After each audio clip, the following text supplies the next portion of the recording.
I'm scared for this one. Okay. Simply will never understand why it is so hyped. Erase the book from my memory. After I read it though, and then I read it and I was like, oh, I actually don't like this at all.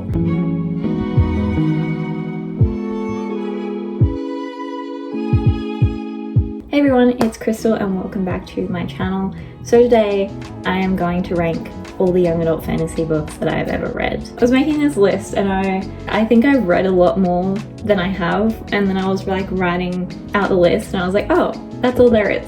Anyway, let's just get into it. So I'm not ranking each individual book if it was a book in a series. I'm ranking the series as a whole. I have a few books that I haven't finished. So I've like done a soft DNF on them, but the ones that I have like absolutely DNF'd, well, okay, we'll get to it. I'll explain it when we get to those books. But anyway, let's go through my tiers. Number 1, top tier, we have I would sell my soul to this book or for this book. My soul just simply belongs to this book. Inject this book into my veins. Like I want to be a part of this book. Nothing compares, okay? This is my everything. I think about this book all the time. Absolutely top tier book. Then we have You Are a Wonderful Experience. So I don't know if you've heard the audio that's like, you're a wonderful experience. You Are Everything. You Are Everything is my Sell My Soul books, but You Are a Wonderful Experience are like, absolutely would recommend. I had a great time with them. Fantastic books, solid, okay? Then we have Good, but Not Quite. These were books that I enjoyed, but they just didn't quite do it for me. Didn't quite hit the mark. I would probably still recommend them, but like with the caveat that it maybe wasn't for me. And then we have Memory Loss. These are books that like I know I've read. And like I maybe also enjoyed them, but like I cannot remember a single thing that happened in them and I have no attachment to it. Neutral feelings, like I don't really care about the book. I would be open to rereading and like I might reread it and it might become one of my favorites, you know? And then our final bottom tier, If Only I Could Go Back in Time and Not Read This Book. These are essentially books that I did not enjoy whatsoever and I feel were like a waste of my time. If I could go back in time and not read that book and pick another book to read that I would probably enjoy more, then like I would love that. Erase the book from my memory. All right, let's get into this. First up, wow. First up, we have An Ember in the Ashes by Sabaa Tahir. I literally sold my soul to this book. This book overtook me. I think I read it's a quartet, so there's 4 books. I think I read it all in like a bit over a week. For that whole time, I simply could not think of anything else. This book was injected into my veins when I was reading it. I can't even think about it, okay? I simply absolutely would sell my soul to this book. Sabaa just did something with that book. I don't think you understand the amount of times I cried while reading this series. Anyway, I can't. We're moving on. Absolutely would sell my soul to that book. And I did. I would sell my soul to Sabaa. Next, we have Fable by Adrienne Young. I really don't know. This is one that's sort of memory loss because I read it a few years ago. I want to say like 2 or 3 years ago. And I know I enjoyed the first book. I know I did. I remember very little what happened. I think I maybe didn't love the second book. I feel like I was a bit let down on the second book. I'm kind of tossing up between Good but Not Quite or Memory Loss because like I have no attachment to the characters. I just really don't. I don't know. I think I'm gonna put Memory Loss. Yeah. Okay. Next, Darkest Part of the Forest. Love. Holly Black, queen, absolutely love her. You Are a Wonderful Experience. Holly Black, just anything she writes, I will eat it up, absolutely. Okay, Rainbow Roll, Carry On. I feel like this kind of had like a little bit of a cult following. This might be a bit of an unpopular opinion, but I think I liked it when I read it, but just not to the point where I was like, this is the book for me. I liked Baz. And I like Simon and Baz, but it just wasn't there. I'm gonna say Good but Not Quite. Oh, but then Fable, I would definitely put Fable above. Maybe we put Fable. Okay, we're gonna put Fable in Good but Not Quite and Carry On in Memory Loss. I'm happy with that. Okay, next up we have Bravely by Maggie Stiefvater. My queen. It took me a really long time to get through Bravely, but I did enjoy it. I just think it was a bit of a slow read. Like not a lot happens in Bravely in this book, which isn't bad. I think I'm putting it good, but not quite. Again, like Maggie, I love her writing, so the writing was beautiful, but I think the story just like dragged a bit for me, so didn't quite hit for me, but it would probably be a book that I would reread and like see if I feel the same way about it. Good, but not quite. Then we have Defy the Night by Bridget Kemmerer. I read this again like 2 or 3 years ago. I remember I really did enjoy it while I was reading. After I read it though, cannot remember anything. When the sequel came out, I bought the sequel and then I just never read it. Okay, I remember feeling about the sequel, I felt like the first book kind of ended and it could have just been a standalone. Maybe that's just me, but I liked it. I just didn't really attach to the characters. I don't remember what happened. I remember some vague details, but like not a lot. I probably put it in memory loss. I know I did enjoy it when I first read it, but yeah, afterwards I just didn't really become attached to any of the characters. Next we have Darker Eyes. I bought this a while ago purely based on the cover because the cover looked really cool. I never finished it. This was a DNF for me because it's a chunky book and I started reading it and I got like over 100 pages in, I'm pretty sure. And like nothing had happened. It felt very boring to me. It just didn't do anything for me. So I DNF'd it. But this is more of a soft DNF for me. I would go back and try it again when I'm in the mood for reading it. Oh, I actually don't know where to put this. When I first read it, it was If Only I Could Go Back in Time, because I bought the cover. I bought the book based on the cover and then I read it and I was like, oh, I actually don't like this at all. So I definitely wish that I hadn't bought it. Since then, I've come to the conclusion that like I probably just wasn't in the headspace for a slower read. Now I could probably try it again and I might like it. But based on my feelings when I first read it, If Only I Could Go Back in Time. Okay, next we have A Darker Shade of Magic by V.E. Schwab. Sell my soul. Sell my soul. Absolutely. Oh, love these characters so much. Kel and Lila. Oh my god. Kel. Don't even get me started. Actually, no. Okay, I can't. Okay. Kel and Lila. Ryan Alucard. Oh my god, the magic is cool, the worlds are cool, so cool, oh my god. I love the atmosphere of these books, I love everything about them. Absolutely adore. Would recommend, 100%. I'm annoyed that I didn't read them earlier. 100% would sell my soul. Next up we have Caraval by Stephanie Garber. So I read Once Upon a Broken Heart first because I didn't really care about spoiling Caraval, because when I first became aware of like Once Upon a Broken Heart and Caraval, nothing really appealed to me about it. I was like, I don't really care if I spoil myself for that. So I read Once Upon a Broken Heart first, and then I went back and read Caraval because I wanted to know more about Jax.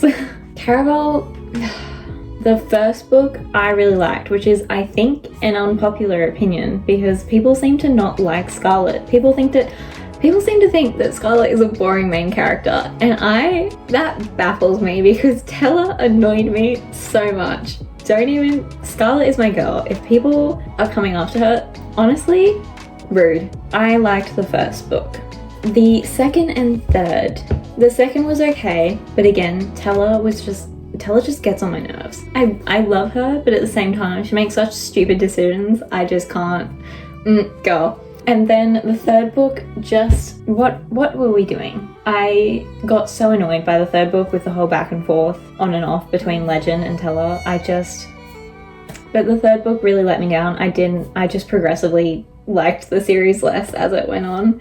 I'm gonna put in good but not quite because I like the world, I like the characters. It just didn't quite do it for me. And eventually I got like really annoyed.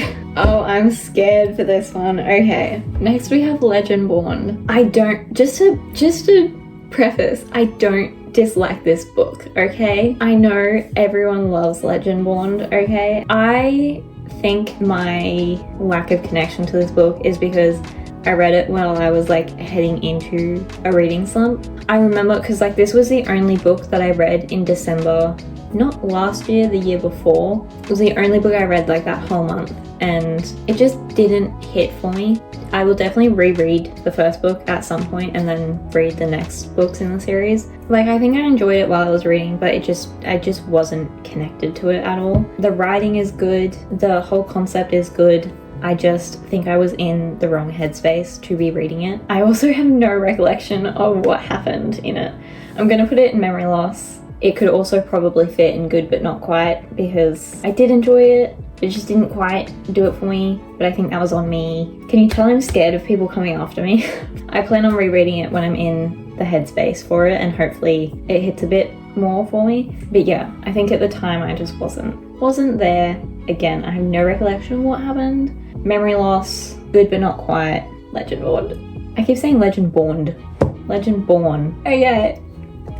Next we have Once Upon a Broken Heart. Oh my god. Complicated feelings. First and second book, love. First book, solid, 100%. Loved the first book. Absolutely obsessed. Obsessed, okay? Couldn't believe that I hadn't picked it up. So you know what? The Ballad of Never After, one of the best books I've ever read. She did that cliffhanger so good, so well. The most nerve-wracking, horrid, gut-wrenching, awful thing I have ever read. Wonderful book. Horrible time for me, but a wonderful book. And then A Curse of True Love let me down. There were plot holes, there were plot lines that weren't even tied up at the end of Curse. We spent way too much time with Apollo. I understand that he is Stephanie's favorite character, but like he just wasn't necessary for that much of the book. Maybe like 1 or 2 chapters to understand that he thinks he is Eva's savior in the whole situation. She misread her readers, I think, because that's not what we were reading the series for. That's not what we wanted in the third book, and it really did not like the third book. Third book was a major letdown, but Once Upon a Broken Heart and Ballad of Never After sell my soul. I love Eva and Jax. They are everything to me. Sell my soul. Even though the third book was a letdown, sell my soul. Okay, powerless. Might be another unpopular opinion. I simply do not understand. I DNF'd at like, I think it was like 128 pages in or something. Simply will never understand why it is so hyped. Hurts me to my core that people advertise their books, or people in general advertise books as enemies to lovers, and then you pick up the book. I'm sorry, did you say enemies? Because I'm not seeing that. These two are acting like best friends. My main issue was the enemies to lovers just not being... I understand that they become like hardcore enemies at the end of the book, like whatever, but there was just no enemies to lovers at the beginning, and they were like, what's her name? Payton. She was saying like she hates him, but she not a single thought or action that conveys hatred towards this person. What's his name? Guy's the brother, isn't it? I don't know. The love interest. He supposedly hated her as well, but like he was trying to get her to go to dance with him, and like he was already jealous. No. And then there was the plot. It was just an amalgamation of like a bunch of other popular books plots, and it like no creativity put into it, a bunch of other things slapped together and not made into like her own creation and version of it. Especially because it was a Hunger Games style thing, like that was the main similarity. Just really bugged me because it was trying to do like pretty much the exact same thing as the Hunger Games, except it had no political commentary, none of the Hunger Games like awfulness behind, like there was no meaning behind the games, and it was just no. So I DNF'd. I wish I could go back in time and not read that book. I don't understand why it is so popular. I'm sorry. Need to do this quicker. Okay, The Prisoner's Throne. You were a wonderful experience. Loved it. 10 out of 10. Again, Holly Black, always amazing. I love Oak. I love Ren. Solid continuation of the Cruel Prince and Folk of the Air series. Love. The selection. I read this when I was like, I think 12 or 13. Why is there a bug? Oh, I've just realized I have the selection in here, but it is not a fantasy at all. It's a dystopian, so we're gonna ignore that. Pretend that's not there. Okay, next we have The Fragile Threads of Power by V. Schwab. This is technically still the Shades of Magic series. Like The Prison's Throne and Once Upon a Broken Heart, they are continuations of the original series, but it's following a like different cast of characters, and the original cast of characters aren't really involved. It's just like a background thing. Whereas Threads of Power does follow the characters in Shades of Magic as well as new characters. But I'm still including it as a separate series. Anyway, Threads of Power. Still, I would sell my soul to this book. Anything Shades of Magic related, I adore. I love those characters. I love the world. I love everything about it. Simply, I would sell my soul. Oh, the Cruel Prince. Oh my god. That's not even, again, I don't need to ask any questions. I have a hard time.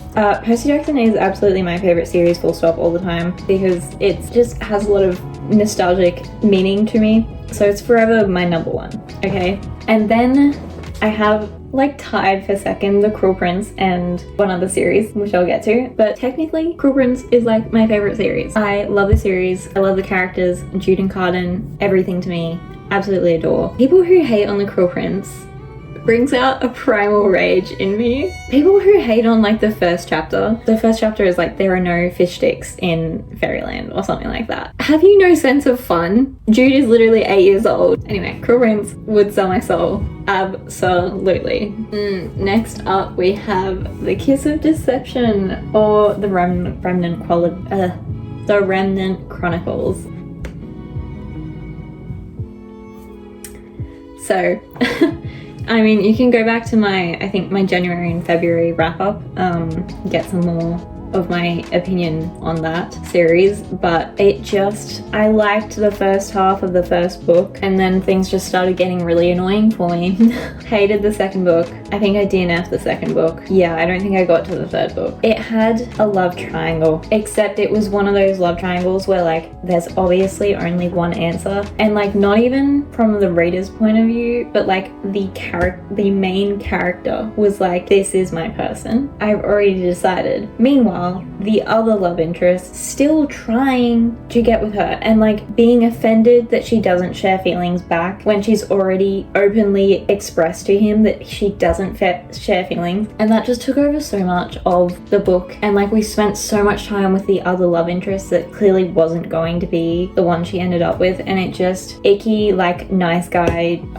He had such a nice guy complex. Like, this guy was an assassin or something. He was literally kidnapping her. He's just like, why? Like, why are you angry at me? Like, I'm doing this setup. Oh my god, no. Couldn't do it. Hated him. Couldn't stand reading anything more about that series. So, if only I could go back in time. Ugh. 6 of Crows.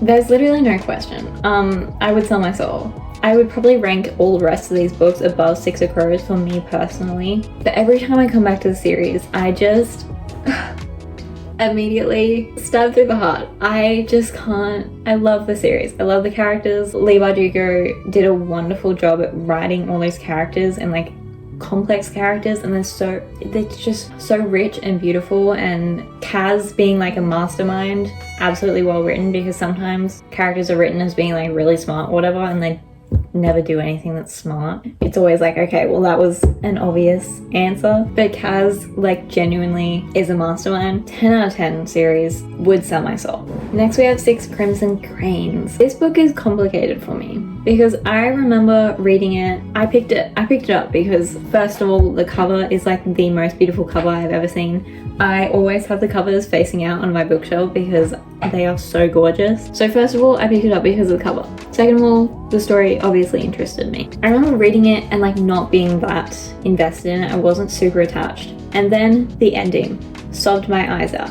I don't really know why, but it just got me. And then the second book came out and I bought it, but I just never read it. I did start it, but there was like, I don't know if I'm like reading into it, but there was one like relationship that was happening and I felt like it was going to happen in the second book, and I didn't want to read that at all, so that kind of turned me off of it. But I have memory loss for this book. I don't remember what happened. I remember the ending. I just don't remember. It's good but not quiet, but it's memory loss because like I don't remember what happened. But I know that I did for the most part and like it when I read it for the first time, but I just didn't really attach to it. But I do plan on rereading it at some point because I know I would like it if I reread it. Yeah, it just didn't do it for me at the time, and since then I have forgotten. But I do really want to read the second book because I simply need to love this series because I love the book covers that much. Okay, Shadow and Bone. Oh dear. Good but not quite. I mean, it was okay. I don't know actually. I didn't finish Red Rising. I got like early into it and then I finished it because I just couldn't be bothered. I couldn't be bothered with the Darkling. I couldn't be bothered with Alina and Mal. The first book I really enjoyed. The setup was great. The world was interesting, like all that. Great first fantasy book. And then the second and third book just didn't. I hated the Darkling. Mal and Alina was so annoying. Nikolai, love. But yeah, I don't know. I'm putting in good but not quiet. Like I could still probably, I don't know. I need another tier where it was like, maybe it's memory loss. I'm gonna put in memory loss because it's not, I'm just leaving it in memory loss. I don't know where to put that. Okay, The Prison Healer. This is simultaneously good but not quiet and also memory loss because I genuinely have no idea what happened. Like I know the first book, but I have no idea what happened in the second and third. I'm gonna put in good but not quiet because I know I did. I know I liked the first book. The second and third I think were just like, for me. My issue with this series is that I read Lynette's first series, The Madoran Chronicles, before I read The Prison Healer, and I found that there were a lot of similarities between the series, specifically the character dynamics. I felt like I had sort of read it before, so yeah, it just didn't quite hit for me because I felt like I said like it was very similar to Akane, specifically in terms of character dynamics. And yeah, I just can't remember what happened in the second and third book, but I did enjoy it. It just didn't quite do it for me. Next we have Tithe by, again, my queen, Holly Black. You're a wonderful experience. Love Tithe. Love Kay. Love Reuben. Love their whole story. I need to continue the series. I haven't yet, but I will eventually. All my wonderful experiences are Holly Black. And that's just so true, honestly. The only thing I have to say is Holly Black is always a hit. Okay, next we have Akane, or The Madoran Chronicles. This, a wonderful experience. It used to be I would sell my soul to this book. However, I'm not super attached to the world. I'm attached to the characters and the story. It just like, I read it at the right time for me. I just was obsessed with it. But specifically, there's like two characters. There's a whole character dynamic relationship that like just hit me in my gut. So that's like my main draw to the series. Over the years, I definitely have become less attached to it, I think. But still like a wonderful experience. Again, I really do love the series. And then we have To Kill a Kingdom. I'm gonna put good but not quite. I think this is another one where I know I really loved it when I read it, but it just hasn't stuck with me. I definitely did really enjoy it while I was reading, but it just didn't stick with me as much. But still a fun time. Sorcery of Thorns. Okay, I have mixed feelings. When I read this book, I thought it was really boring. I'm pretty sure I didn't like the main character, Elizabeth. I think maybe she was like really naive or something, and I just like, it was annoying me. I don't know, I can't remember. I did like Silas, is that his name? The butler. I liked him. It just didn't do it for me. This used to be like my least favorite book. I'm so sorry. I don't know. I don't know if I just read it at the wrong time or what, but this book just didn't do it for me. I also kind of DNF'd this book. I don't think I ever like actually finished. I'm scared of that one because I know it's also a lot of people's favorite. Yeah, if only I could go back in time. Sorcery of Thorns. I'm sorry. Last but definitely not least, the love of my life, The Raven Cycle. This is my Tide favorite with The Cruel Prince. I don't think I can ever express in words how much I love this series and these characters.